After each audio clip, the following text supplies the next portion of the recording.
Be me, Franco. Just a regular guy working a regular 9 to 5 office job. It's not glamorous. I'm not a Wall Street shark or a tech bro millionaire. My job is to sit in a cubicle and stare at spreadsheets until my eyes glaze over. The company I work for is a mid-level cog in a much larger, faceless machine. We do something with logistics and supply chain management. Honestly, I couldn't explain the specifics to you if my life depended on it. All I know is that numbers go in, different numbers come out, and I get a paycheck every 2 weeks that covers my rent and my internet bill. It's the kind of place where the biggest event of the year is the annual chili cook-off. Our office is a monument to the color beige. Beige walls, beige cubicle dividers, beige carpet that has seen better decades. The fluorescent lights hum a constant monotonous tune that you stop hearing after your first week, but it burrows into your subconscious forever. The highlight of my day is usually the 10-minute walk to the good coffee shop, not the sad brown water that gurgles out of the office machine. The team I'm on is pretty standard, a collection of people just trying to get through the day. There's Kai. He's this quiet, whip-smart guy who sits 2 cubes down from me. He doesn't say much, but when he does, it's usually something that cuts right to the heart of a problem. He's the type to notice a tiny flaw in a system that everyone else has missed for years. Spends his lunch breaks doing Sudoku puzzles that look like they were designed by a madman. Then there's Youssef. Youssef is a big dude. Not fat, just genuinely large. He's tall, broad-shouldered, and built like he could have been a linebacker if he hadn't chosen a life of data entry. He's the gentlest giant you'll ever meet.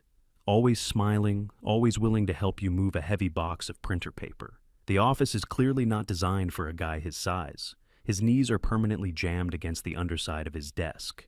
The standard issue office chair groans in protest every time he sits down, looking more like a stool than a proper seat. For him, sitting comfortably is a geometric impossibility. His legs just have to go somewhere. The rest of us are just a mix of personalities. We get along. There's a sort of unspoken truce in our little corner of the building. No loud phone calls, no microwaving fish in the break room, and no talking about politics or religion. It worked. We had a peaceful, if boring, existence. This delicate ecosystem was functioning perfectly fine for years. Then she arrived. The email landed in our inboxes on a Monday morning. Subject: welcoming our new HR manager. It was accompanied by a slightly blurry, overly enthusiastic headshot of a woman named Serena. The email was full of the usual corporate fluff. Thrilled to join the team.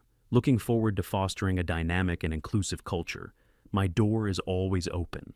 We'd all seen it before. HR managers came and went. Usually they'd make us all do some pointless online training module about workplace safety and then fade into the background. We figured this would be no different. We were wrong. Serena was different. She was young, maybe late 20s, and had the kind of relentless energy that's exhausting to be around. She walked through the office like she was on a mission to discover problems. Armed with a clipboard and a smile that never quite reached her eyes, she would just observe. It was unsettling. You'd be deep in a spreadsheet and suddenly feel a presence behind you.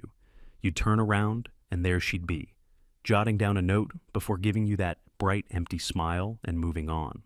Her first week, she sent out 3 company-wide surveys. How can we improve your workplace experience? What does an ideal office culture look like to you? Anonymous feedback on interdepartmental synergy. Most of us just clicked random bubbles to get the pop-up to go away. A week later, the first changes started. The decent coffee in the break room was replaced with a new brand. It was organic, fair trade, single origin, and tasted like burnt dirt. An email from Serena explained this was part of a new wellness initiative. The old plastic plants were replaced with real ones that required watering. Another email explained this was to improve air quality and employee morale. Within 2 weeks, all the plants were brown and wilting because no one remembered to water them. These were minor annoyances, but they were a sign of things to come. Serena wasn't content with just changing the coffee. She needed a cause, a project. She needed to find a dragon to slay so she could prove her worth. And in our quiet, beige, dragon-free office, she decided she would have to invent one. The rumblings started subtly. An email went out with the subject, Mindful Mondays Creating Shared Spaces. It was a newsletter-style email with links to articles. The psychology of personal space in the workplace. Are you a space invader? How to practice situational awareness. It was all very vague and passive-aggressive. I remember Kai reading it, letting out a quiet sigh, and just shaking his head. He saw it coming before any of us. A few of us talked about it by the now terrible coffee machine. The consensus was that it was just more corporate nonsense that would eventually blow over. We drastically underestimated her ambition. The following week, it happened. We all received a calendar invite for a mandatory, department-wide meeting. Title: Policy Update and Inclusivity Seminar. Location: Conference Room B. Attendance was required, no exceptions. A collective groan rippled through the cubicle farm. A mandatory meeting with HR is never good news. It either means layoffs or some new, inconvenient policy. We all filed into the conference room at the appointed time. The air in that room is always stale, a mix of old coffee and quiet desperation. Serena was standing at the front, next to a projector screen, radiating an almost disturbing level of excitement. She was about to have her moment. "Thank you all for coming," she began, her voice ringing with false cheerfulness. "I've been doing a lot of observing and listening since I joined the team." "Oh, we know," we thought in unison. "And I've identified an area where we can make a significant positive impact on our workplace environment, ensuring it feels safe and welcoming for everyone." She clicked a button and the projector flickered to life. The first slide was just the company logo and the title of her presentation, Project SPACE, Safe, Productive, and Considerate Environment. She had come up with an acronym. It was serious. She spent the next 10 minutes talking in circles, using every corporate buzzword in the book. She spoke of unconscious bias, nonverbal communication, and microaggressions. It was a masterclass in saying absolutely nothing while using a lot of words.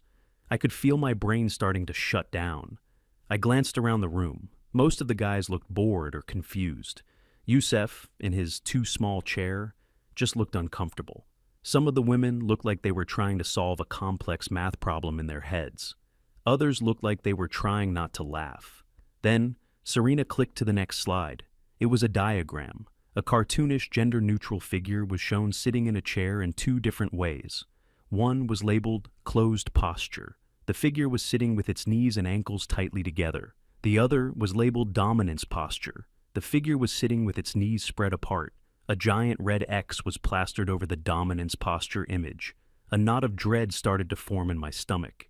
"One of the most common forms of nonverbal territorialism in a professional setting," Serena announced, her voice filled with the gravity of a surgeon announcing a diagnosis, "is something called manspreading." A few people shifted uncomfortably in their seats. The word just hung there in the stale air. It felt ridiculous. "This is the practice of sitting with legs wide apart, thereby encroaching on the personal space of others," she explained. "While often unconscious, it can make colleagues feel intimidated, uncomfortable, and disrespected. It's a subtle assertion of dominance that has no place in a modern, collaborative workspace." She clicked again. A new slide appeared. This one was all text, bullet points outlining the new zero-tolerance seated posture policy.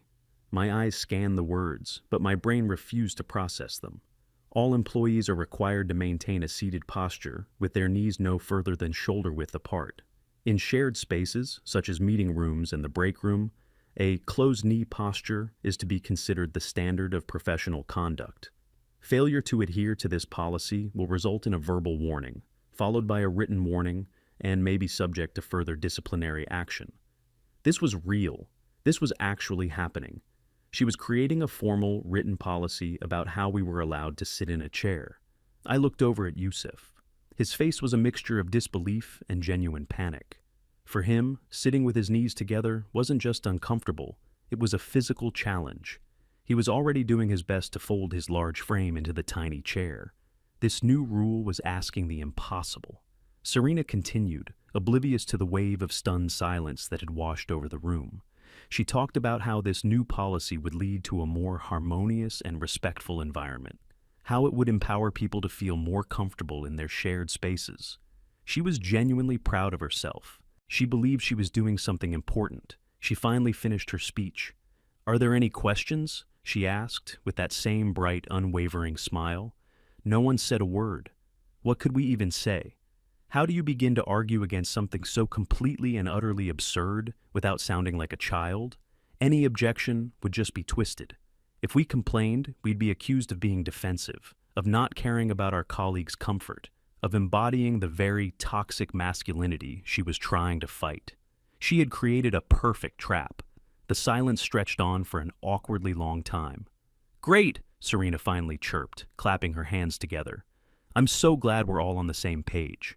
I'll be sending out a formal memo later today, and new posters will be going up around the office to remind everyone of our commitment to Project SPACE."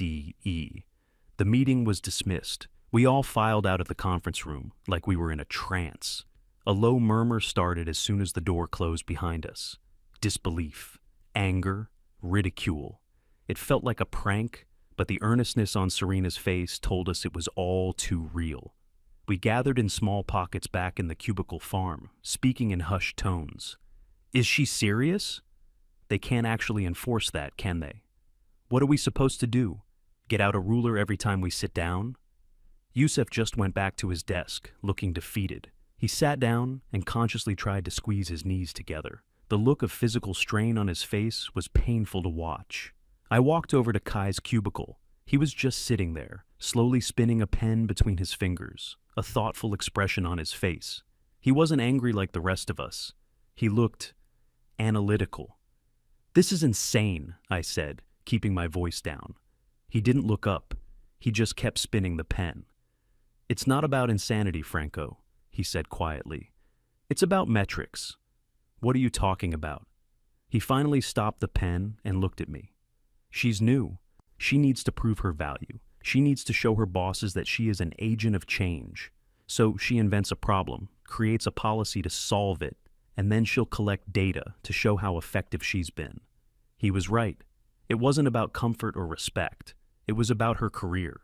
It was a corporate game, and we were the pawns. "So what do we do?" I asked. "Complain to her boss? That feels like a losing battle." "It is," Kai confirmed. "Complaining is what she expects. It would validate her position. It would frame us as the problem." He leaned back in his chair, a faint smile playing on his lips. It was the kind of smile that meant he had an idea. "An unjust rule, when followed to the letter, becomes its own punishment," he said, sounding like some kind of ancient philosopher. "You can't fight the bureaucracy. You have to become the bureaucracy." A few of the other guys had drifted over to his cubicle, drawn in by our conversation. "What does that mean?" someone asked. Kai looked around at the small group of us. "It means we don't fight the rule," he said, his voice low and conspiratorial. "We don't break it. We don't complain about it." He leaned forward, and his smile widened. "We embrace it. We enforce it upon ourselves more strictly than she ever could. We will become the most considerate, posture-perfect employees this company has ever seen. We will comply with such malicious precision that we grind this entire department to a halt." A spark of understanding lit up in everyone's eyes. It was a brilliant plan, a protest disguised as obedience. It was a way to fight back without giving her any ammunition to use against us. We weren't going to be angry employees resisting change. We were going to be model employees crippled by our own compliance. The plan was set. The war for our sitting rights had begun, and our weapon of choice was not rebellion, but absurd, over-the-top obedience. The next morning, the atmosphere in the office was different. The memo from Serena was waiting in our inboxes, officially cementing the new policy into company law. As promised, posters had been put up overnight. They were strategically placed in the break room, by the coffee machine, and in the bathrooms. They featured the same cartoon figure from the presentation, demonstrating the correct and incorrect way to sit, under the cheerful banner of Project SPACE. It felt like we were in a dystopian satire. I walked to my desk and saw that Kai was already there, implementing the first stage of his plan. He was sitting perfectly upright, his back ramrod straight. His knees and ankles were pressed so tightly together, it looked unnatural. He had a look of intense, focused concentration on his face, as if sitting properly was the most complex task he'd ever performed. As other guys from our team started to trickle in, they saw Kai and immediately understood. One by one, they went to their desks and assumed the position. A silent wave of malicious compliance spread across our section of the office. I sat down and did the same. It was immediately uncomfortable. I'm just an average-sized guy, and even for me, it felt constricting. My hips felt tight. My lower back started to ache almost instantly. Trying to type on my keyboard while maintaining this posture felt awkward and clumsy. Then Yusuf arrived. He walked in, saw all of us sitting like statues, and a slow grin spread across his face. He understood. He wasn't alone in this. He went to his desk and began the Herculean task of folding himself into the mandated position. It was a struggle. He had to physically grab his legs and force them together. The resulting posture was grotesque. He was perched on the edge of his chair, his broad shoulders hunched over, his whole body tense with the effort of keeping his knees from springing apart. He looked like a bear trying to ride a tricycle. Serena arrived a few minutes later, coffee in hand. She swept her gaze across the office, and a look of smug satisfaction appeared on her face. She saw us. She saw us all sitting in perfect compliance with her new rule. In her mind, she had won. She had single-handedly transformed the culture of our department overnight. She had no idea that the game had just begun. The first hour was quiet. The only sound was the clicking of keyboards and the ever-present hum of the lights. But it was a tense quiet. Then, the first crack appeared. One of the guys, a fellow spreadsheet gazer named Mark, let out a loud theatrical groan. He pushed his chair back from his desk and slowly, painfully, stood up. "Oof, my back," he announced to no one in particular. "I've got a cramp, need to stretch." He proceeded to spend the next 2 minutes doing a series of deep lunges and leg stretches right in the middle of the aisle. He made sure to take up as much space as possible. Serena looked up from her office, a flicker of annoyance on her face, but she couldn't say anything. He was just stretching. 10 minutes later, someone else stood up. "My hip is locking up," he declared, before starting his own stretching routine. This was part 2 of Key's plan, weaponized discomfort. Soon it became a regular occurrence. Every 15 minutes or so, a different guy would stand up with a groan or a sigh, complaining of a new ache or pain, and perform an elaborate stretching ritual. The workflow of the department was constantly being interrupted by these displays of ergonomic distress. I took my first stretch break around 10 a.m. "Man, my sciatic nerve is really acting up today," I said to the cubicle wall. Standing up and stretching actually felt genuinely good. The relief from the constricted posture was immense. I did a few hamstring stretches, making sure I was in Serena's line of sight. She was watching us, her smile now gone, replaced by a thin, tight line. She knew we were doing this on purpose, but her own policy gave her no recourse. We weren't being disruptive in a way she could punish. We were simply dealing with the physical consequences of her rule. The masterpiece of the morning, however, belonged to Yusuf. Around 11 a.m., he made a noise that was somewhere between a gasp and a whimper. "I can't feel my left leg," he said, his voice laced with genuine-sounding concern. He stood up, but his leg buckled beneath him. He stumbled dramatically, catching himself on his cubicle wall. "It's completely asleep," he exclaimed, loud enough for the whole office to hear. He then spent the next 5 minutes stomping his foot on the ground and shaking his leg violently, trying to get the blood flowing again. It was a brilliant piece of theater. Several of our female colleagues, who had been watching this whole saga with a sort of detached amusement, were now openly struggling not to laugh. They knew exactly what was happening. They weren't part of it, but they weren't siding with Serena either. They were just spectators enjoying the show. The productivity of our department for that morning was probably close to zero. It was a constant cycle of sitting uncomfortably, groaning, and then getting up to stretch. The synchronized performance was beautiful in its absurdity. The day was just getting started. Kai had more planned for the afternoon. We were about to escalate things. The lunch break felt like a council of war. We all sat in the break room, consciously spreading our legs as wide as we possibly could, savoring the temporary freedom. Yusuf looked like a new man, color returning to his face. We didn't talk loudly about the plan, but there was a current of shared understanding. Kai was eating a sandwich and looking at his phone, but I could tell he was thinking. "The morning was good," he said without looking up. "We established the physical toll. The afternoon is for props." He took a bite of his sandwich. "We need to demonstrate that we are actively trying to mitigate the harm this policy is causing us. We are being proactive about our wellness." The beautiful corporate-sounding phrase. It was perfect. We returned to our desks after lunch, ready for Act 2. Kai was the first. He walked in holding a small gray cushion, the kind you might use for lumbar support. He sat down, assumed the position, and then meticulously placed the cushion directly between his knees, squeezing it gently. He let out a soft, contented sigh, as if he'd just discovered the secret to ergonomic nirvana. Serena's head popped up over her office wall, her eyes narrowed as she saw the cushion. She watched him for a solid minute, trying to find a rule he was breaking. But he wasn't. If anything, he was showing a proactive commitment to his physical well-being in the workplace.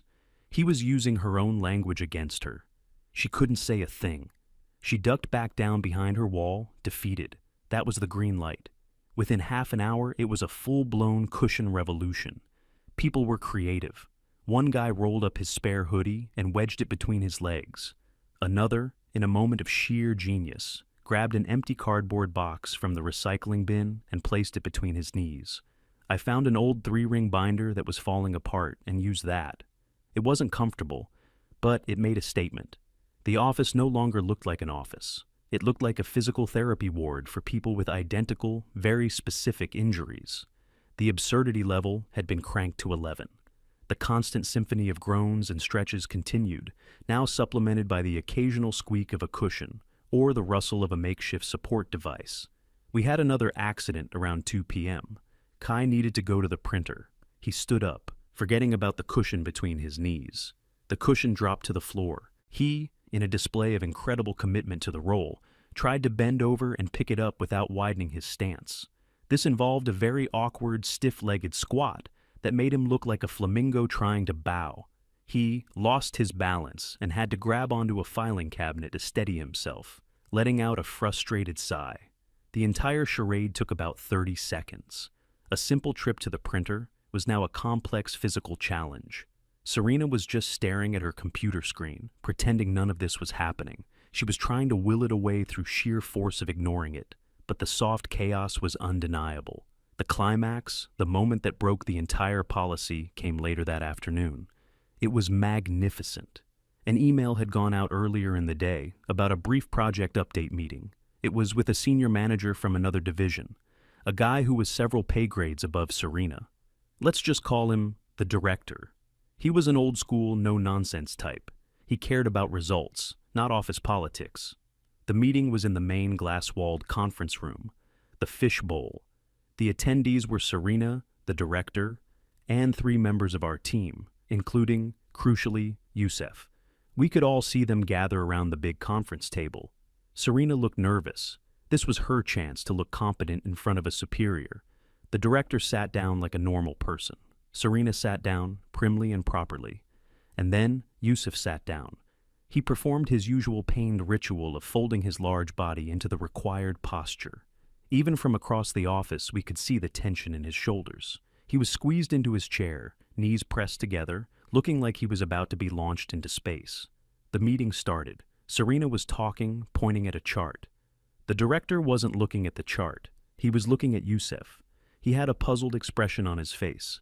He watched Youssef for a good minute, who was shifting uncomfortably, his face tight with discomfort. Finally, the director held up a hand, interrupting Serena mid-sentence. We couldn't hear what he said, but we could read the room. He gestured towards Youssef, a clear question on his face. Something like, "Is this guy okay?" Serena's face froze. A deer in the headlights. She stammered something, giving a weak, dismissive wave of her hand, trying to get the meeting back on track. But the director wasn't letting it go. He was still looking at Youssef with genuine concern. And then it happened. Youssef's body betrayed him. A massive, uncontrollable cramp seized his leg. His leg shot out from under the table, kicking with the force of a mule. It slammed into the table leg with a loud thud that we could actually hear from our desks. He let out a pained roar and jumped to his feet, knocking his chair over backwards with a crash. He stood there in the middle of the meeting, clutching his thigh, hopping on one foot. The meeting was completely derailed. The director was on his feet, looking alarmed. Serena's face went from pale to ghostly white. Her grand presentation, her moment to shine, had been destroyed by a man-sized Charlie horse. It was public humiliation of the highest order. Her project to create a safe and considerate environment had physically assaulted its largest employee in front of a company executive. The irony was so thick, you could cut it with a knife. The director said something to Yusuf, who was still trying to walk off the cramp, and then said something short and sharp to Serena. He then turned, walked out of the conference room, and went straight back to his own part of the building without a backwards glance. The meeting was over. Serena just stood there for a moment amidst the wreckage, her face a perfect mask of horror. Then she slowly, mechanically, picked up the fallen chair and scurried back to her office, closing the door behind her. A beautiful, reverent silence fell over our department. We had won. The next morning, there were no posters on the walls. They had all been taken down. No one assumed the position. We all sat normally, gloriously, comfortably. We sprawled. It was a beautiful thing. Serena's door remained closed all morning. Just before lunch, an email landed in everyone's inbox. It was from the director's office. The subject line was clarification on workplace ergonomics. The email was short and to the point. It stated that, for the health and safety of all employees, everyone was encouraged to find a comfortable and sustainable sitting posture that worked for them. It mentioned something about listening to your body and taking regular breaks. It never mentioned Project SPACE or the no manspreading rule. It didn't have to. The policy was dead and buried. A quiet collective sigh of relief washed through the office. Kai leaned back in his chair, put his feet up on a filing cabinet, and folded his hands behind his head with a contented smile. The war was over. Serena emerged from her office later that day, but she wasn't the same person. The relentless energy was gone. The fake smile was gone. She avoided eye contact with everyone. She just looked small and defeated. She had lost all her authority. Her crusade had ended in a spectacular, self-inflicted failure. She lasted another 2 weeks. It was an awkward time. She mostly kept to herself. Then, one Friday afternoon, another email. This one was from the head of HR. It announced that Serena had decided to pursue a new and exciting opportunity elsewhere. We all knew what that meant. And just like that, she was gone. Life in the office went back to normal. The beige walls seemed a little less oppressive, the hum of the lights a little less monotonous. We had faced down the absurdity of corporate activism, not with anger or protest, but with perfect absolute compliance. We showed them that the cure was infinitely worse than the non-existent disease. And I have never ever sat more comfortably at my desk.